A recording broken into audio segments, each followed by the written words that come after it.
Chapter 90. Half-Built Houses. Every night, I went exploring underground with Ari. I saw many interesting things, some of which may bear mentioning later, but for now, suffice to say that she showed me all the vast and varied corners of the underthing.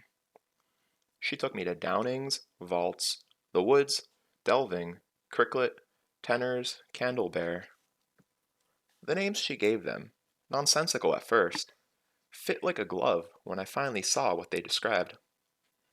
The woods didn't resemble a forest in any way. It was just a series of crumbling halls and rooms where ceilings were propped up with thick wooden support beams.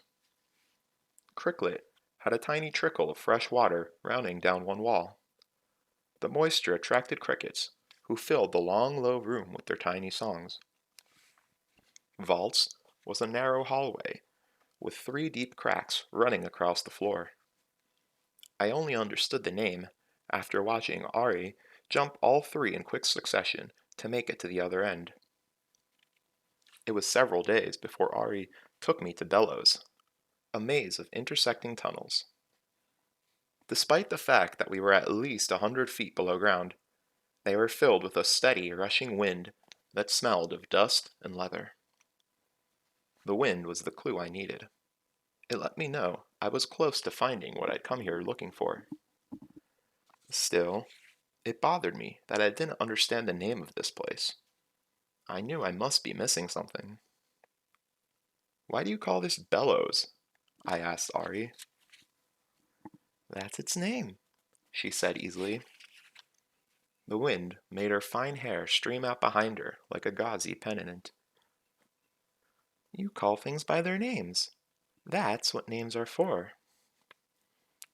I smiled despite myself. Why does it have that name? Isn't everything here below? She turned to look at me, head cocked to one side. Her hair blew around her face, and she brushed it back with her hands. "It's not bellows," she said. "It's bellows." I couldn't hear the distinction. "Blows?" I asked, puffing out my cheeks as if blowing out air. Ari laughed, delighted. "That's a piece," she grinned. "Try for more." I tried to think of what else made sense. "Bellows?" I made a gesture with both arms, as if working a forge bellows. Ari thought about that for a moment, looking up and tilting her head back and forth. "That's not as good. This is a quiet place." She reached out a small hand and took hold of the edge of my cloak, pulling it out to the side so the slow wind caught it, filling it like a sail. Ari looked up at me, grinning as if she'd just done a magic trick. "Billows, of course." I grinned back, laughing. That minor mystery put to rest, Ari and I began a meticulous investigation of Billows. After several hours, I began to get a feel for the place, an understanding of which way I needed to go. It was just a matter of finding the tunnel that led there. It was maddening. The tunnels twisted, leading in wide, unhelpful detours. Those rare times when I found a tunnel that stayed true to its course, the way was blocked. Several passages turned straight up or straight down, leaving me with no way to follow them. One passage had thick iron bars driven deep into the surrounding stone, blocking the way. Another grew steadily narrower until it was barely a handspan across. A third ended with a cave-in of tangled wood and soil. After days of searching, we finally found an ancient, moldering door. The damp wood crumbled to pieces when I tried to open it. Ori wrinkled her nose and shook her head. "I'll skin my knees." Shining my sympathy lamp past the ruined door, I saw what she meant. The room beyond slanted down until the ceiling was only 3 feet high. "Will you wait for me?" I asked her as I took off my cloak and cuffed up my shirt sleeves. "I don't know if I could find my way up to the top without you." Ari nodded, looking worried. "Ins are easier than outs, you know. There's tight places. You can get stuck." I was trying not to think of that. "I'm just going for a look. I'll be back in half an hour." She cocked her head. "What if you're not?" I smiled. "You'll have to come and rescue me." She nodded, her face as solemn as an earnest child. I put my sympathy lamp in my mouth, shining the red light out against the pitch blackness in front of me. Then I got down on all fours and headed forward, my knees rubbing against the rough stone of the floor.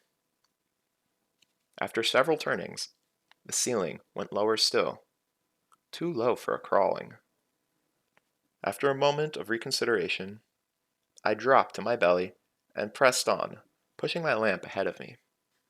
Each twist of my body pulled at the rows of stitches all across my back. If you have never been deep underground, I doubt you can understand what it is like. The darkness is absolute, almost tangible. It lurks outside the light, waiting to rush in like a sudden flood. The air is still and stale. There's no noise except what you make yourself. Your breathing becomes loud in your own ears.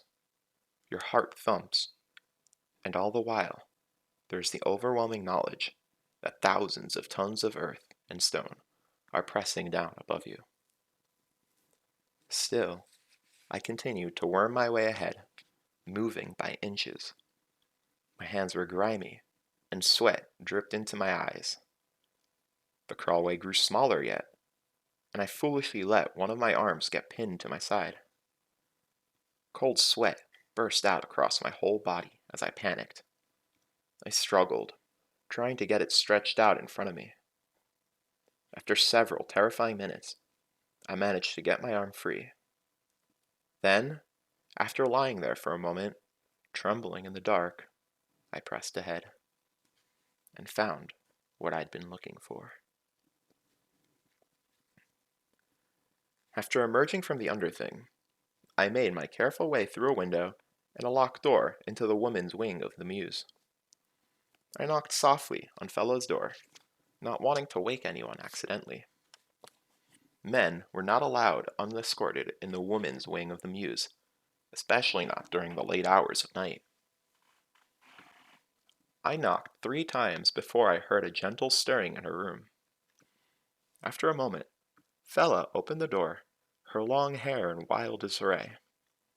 Her eyes were still half closed as she peered into the hallway with a puzzled expression. She blinked when she saw me standing there, as if she hadn't really expected anyone. She was unmistakably naked, with a bedsheet half wrapped around herself. I will admit that the sight of gorgeous, full-breasted Fella, half naked in front of me, was one of the most startlingly erotic moments in my young life. "Quoth?" she said, maintaining a remarkable degree of composure. She tried to cover herself more fully, and met with mixed success, pulling the sheet up to her neck in exchange for exposing a scandalous amount of long, shapely leg. "What time is it? How did you get in here?" "You said that if I ever needed anything, I could call on you for a favor," I said urgently. "Did you mean it?"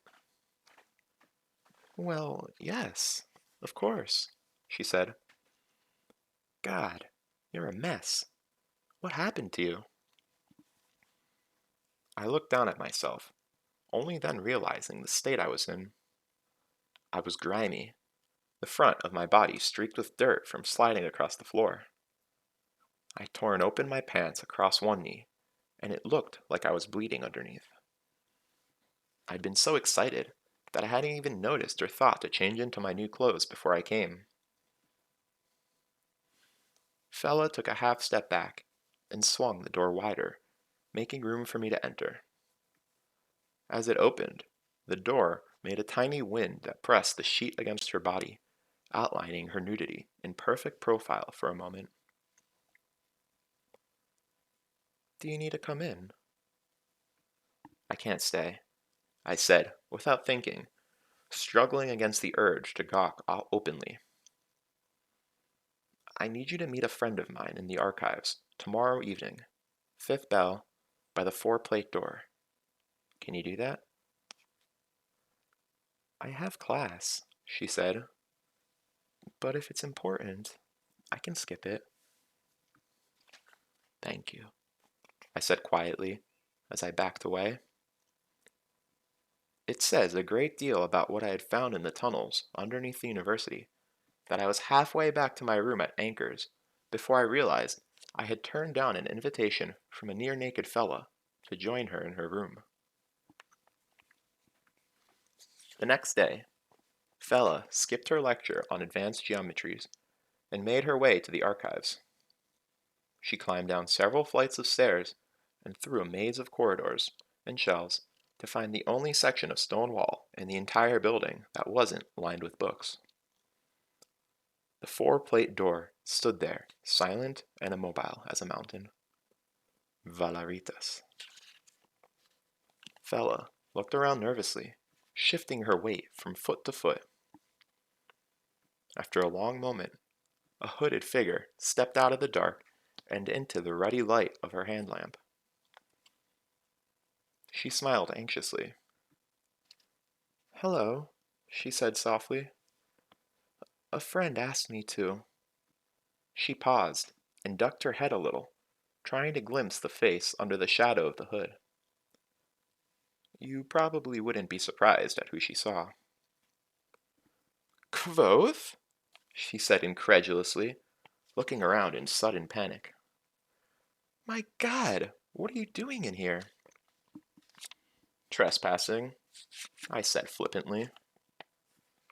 She grabbed hold of me and pulled me through a maze of shelves until we came to one of the reading holes scattered throughout the archives.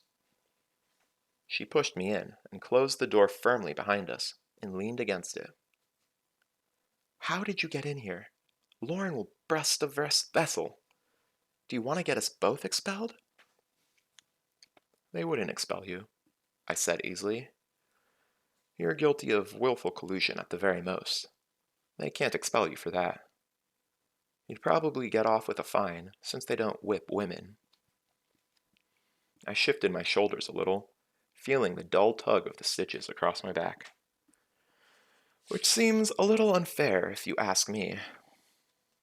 "How did you get in here?" she repeated. "Did you sneak past the desk?" "You're better off not knowing," I hedged. It had been Billows, of course. Once I smelled old leather and dust on the wind, I knew I was close. Hidden away in the maze of tunnels was a door that led directly into the lowest level of the stacks. It was there so the scrivs would have easy access to the ventilation system. The door had been locked, of course, but locked doors have never proved much of a hindrance to me. More's the pity. I didn't tell Fella any of that, however. I knew my secret route would only work as long as it remained a secret. Telling a scriv, even a scriv who owed me a favor, simply wasn't a good idea. "Listen," I said quickly. "It's safe as houses. I've been here for hours, and no one's come even close to me. Everyone carries their own light, so it's easy to avoid them." "You just surprised me," Fella said, as she brushed her dark hair back over her shoulders. "You're right, though. It's probably safer out there." She opened the door and peered outside, making sure the coast was clear. Scrivs spot-check the reading holes periodically to make sure no one's sleeping in here or having sex. "What?"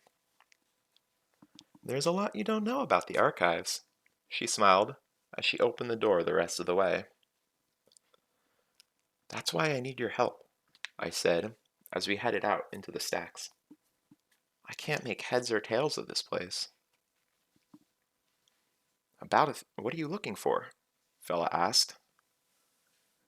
About 1,000 things, I said honestly. But we can start with the history of the Mir, or any non-fictional reports of the Chandrian. Anything about either one, really. I haven't been able to find a thing. I didn't bother trying to keep the frustration from my voice. To finally get inside the archives, after all this time, and not be able to find any of the answers I was looking for, was maddening. I thought things would be better organized, I groused. Fella chuckled deep in her throat. And how would you do that exactly? Organize everything, I mean. I've been thinking about it for the last couple hours, actually, I said.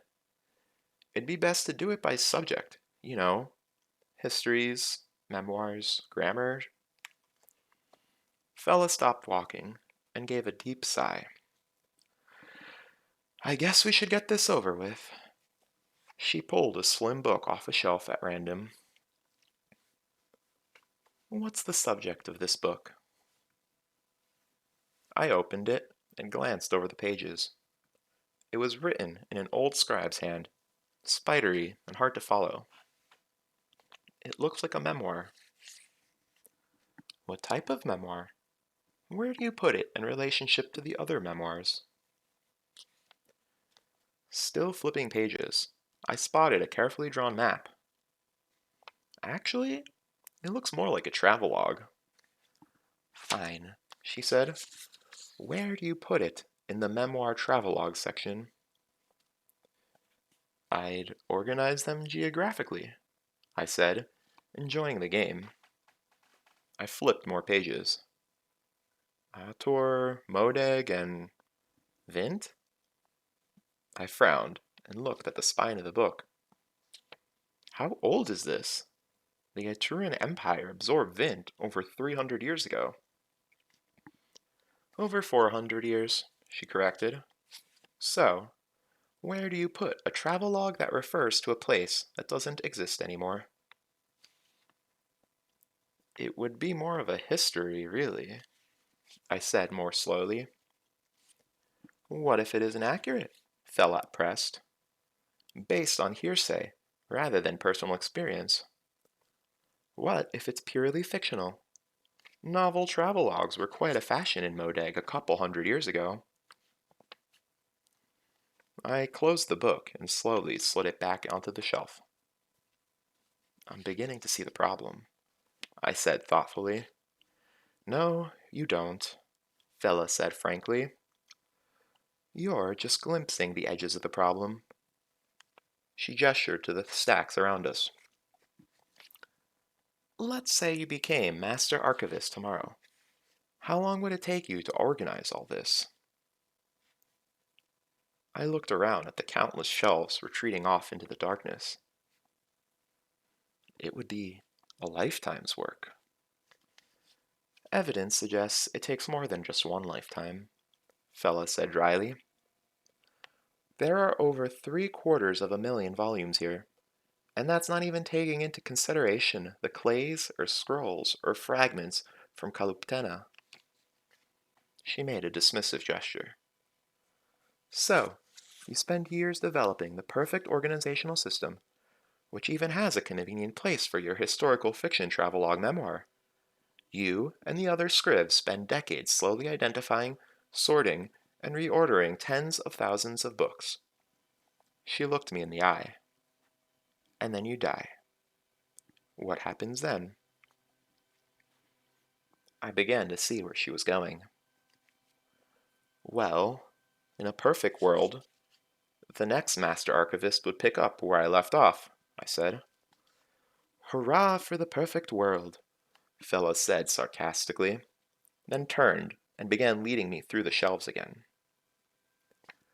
I'm guessing the new Master Archivist usually has his own ideas about how to organize things. Not usually, Fella admitted. Sometimes there are several in a row who work toward the same system, but sooner or later, you get someone who's sure they have a better way of doing things, and everything starts from scratch again. How many different systems have there been? I spotted a faint red light bobbing in the distant shelves and pointed toward it. Fella changed direction to take us away from the red light and whoever was carrying it. It depends on how you count them, she said softly. At least 9 in the last 300 years. The worst was about 50 years ago, when there were 4 new Master Archivists within 5 years of each other. The result was 3 different factions among the Scrivs, each using a different cataloging system, each firmly believing theirs was the best. Sounds like a civil war, I said. A holy war, Fella said. A very quiet, circumspect crusade where each side was sure they were protecting the immortal soul of the archives. They would steal books that had already been cataloged in each other's systems. They would hide books from each other, or confuse their order on the shelves. How long did this go on? Almost 15 years, Fella said. It might still be going on today if Master Tolem's scribes hadn't finally managed to steal the Larkin ledger book and burn them. The Larkins couldn't keep going after that. And the moral of the story is that people get passionate around books? I teased gently. Hence the need to spot check the reading holes. Fella stuck her tongue at me. The moral of the story is that things are a mess in here. We effectively lost almost 200,000 books when Tolem burned the Larkin ledgers. They were the only records on where those books were located. Then, 5 years later, Tolem dies. Guess what happens then? A new master archivist looking to start over with a clean slate? It's like an endless chain of half-built houses, she said, exasperated. It's easy to find books in the old system, so that's how they build the new system. Whoever's working on the new house keeps stealing lumber from what's been built before. The old systems are still there in scattered bits and pieces. We're still finding pockets of books scribs hid from each other years ago.